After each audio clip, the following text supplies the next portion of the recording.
جاء رجل إلى النبي صلى الله عليه وسلم فقال إن أبي اجتاح مالي. برادران، خداوند این روزه نشانت کرد. صحابه ها میگن که ما نزد پیغمبر صلی الله علیه و سلم نشسته بودیم، یک جوان آمد شکایت کرد که ای رسول خدا، من پدر دارم، رسیانا گوش کنتان برادران، پول در خانه روی میکنم، پدرم پولهای من نپرسیده استفاده میبرد. همین حق پدر دارد یا نمی؟ فرزند از بالای پدر، رسول الله از بالای پدر شکایت میکند که پدرم پولی که من روی میکنم پدرم میخورد. حبیب خدا گفتن را پدر تگیر بیا.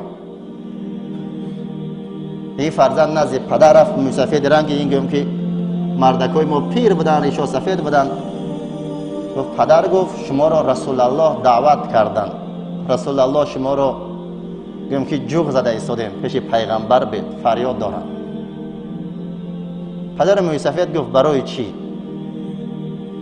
ما از بالای شما در رسول الله شکایت کردم. موسفید پیر گفت شکایت کرده؟ گفت شکایت کردم. گفت برای چی؟ پولی منم میخورد. گفت شما؟ گفت حاضر پیش رسول اکرم صلی الله علیه و سلم خودم میرم.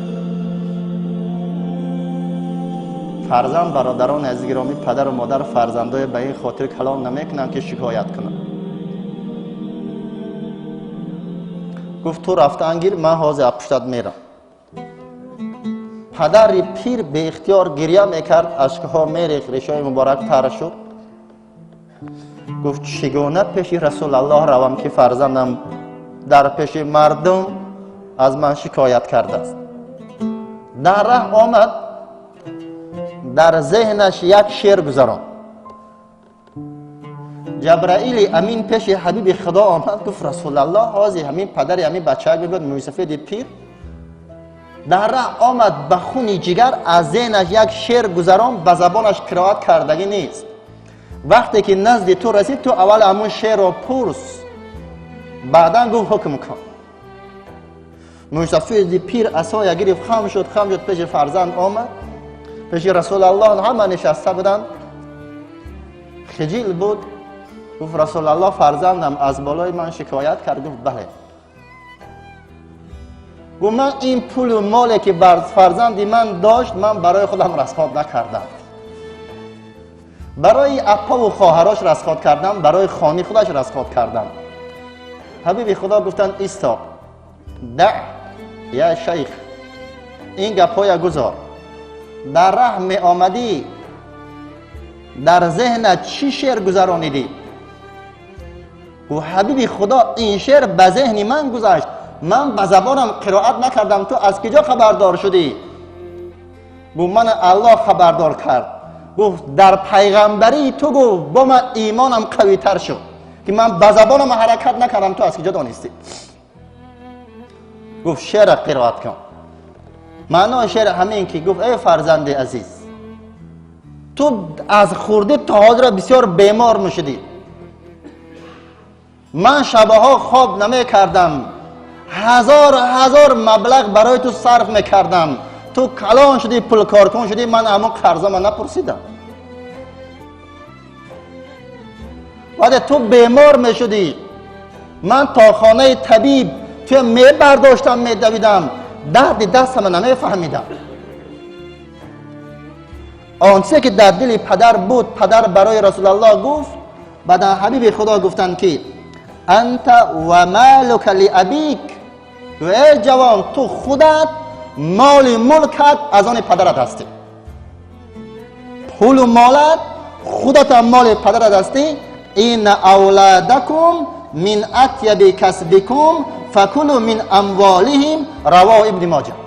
گفت این فرزندهای شما اینا جگرهای شما هستند، شما حق دارتان که نپرسیده مال فرزندت را خور استفاده بر. و امروز نپرسیده استفاده بر فرزند پدر را میزنه. دیگه پدرها نمیتونن از پول فرزندش از ششلیک خرید خورد. همون کیوتنسای روی که دیگه حسابات میتید یک تا به یک تا برای نفسی خودش نمیخوره. یک نفر قصه میکنه میگه تقام بیمار شد. تقام خبرگیری آمدم، سن سالش کلام بود. تقام 4 پسر داشت. همه پسراش در همین گم که وظیفه های بلند بودن. سرگردان کار بود چی بود از حال پدر خبر نمیگیرن. جهنش هم میگود بچه جان غنیمت شده ماندم من، تقا در جهن میگود همین رو یک سرم باشد 1 کیلویم باشد انگور حسینی بیار. دلم در همون انگور رفتم. از در هر یک بچه هم تلفن کرده گفتم دلم انگور میکشد، بچه هم نوردن، یا فراموش کردن یا تشویش کاراشون بود یا نه آوردن. بعدا گفت دوا رفتم بازار، پیش بازار انگور آوردم. تقام 2 دانه خورد و دست برداشت با اشکهای پر از همی تر گفت بچه‌م برکت یاو، آنچه که از بچه ها میخواستم بچه ها نورد تا آوردی، برکت یاو. و همه خیلی دعا کرد و گفت 4 فرزند یگانتش نبود. تقام از دنیا در همون بالای ران من گفت جان به حق تسلیم کرد. بعدا خانه آمدم، لباسم علیش کردم، تقام گور کردیم. یک روز گفتم معرکه هست، بچه هاش گفت همینقدر خرید کرد، خبر کرد که بیا. گفت دیگه پاهام نمیکشید که خانه تقام روم. رفتم در سرخان چیزی که نیست همه چی هست، همه چی هست. پیشاناشون بستگی، مردم قبول دارن، گوشت هست، همه چی هست.